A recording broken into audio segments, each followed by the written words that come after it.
October 23, 2025. Never surrender. Good luck. So, vlog natin dati, tiningnan ko muna bago ako gumawa ng video ngayon. Year 2021. So, 22, 23, 24, 25. 4 years na. So, title noon, babaguhin ko ang sarili ko. So, ito na yun guys. So, 4 years. Ito na ako ngayon. Meron na ako ang 2 anak, isang asawa, isa lang ha.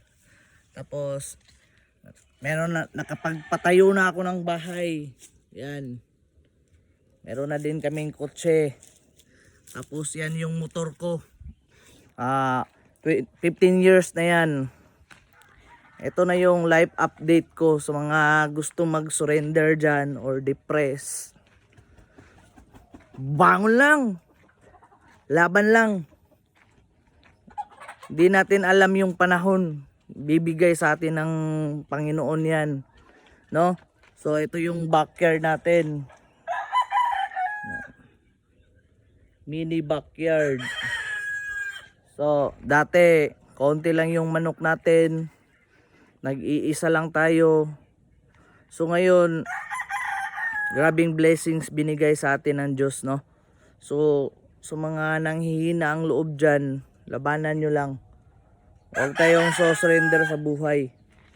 Tapos galingan pa natin. Kaya mo yan. Huwag kang surrender. Gayahin mo ako. Huwag na surrender, no?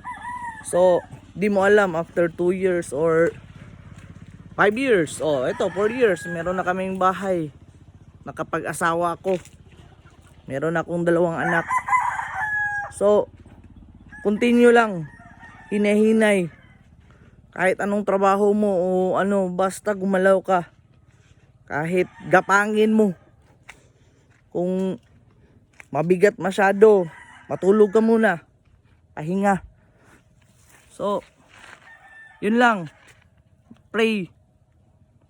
Tapos, di mo alam. Ito na ngayon. Binigay sa amin. Binigay sa akin. So, nilabanan ko talaga. Hindi ako nag-surrender.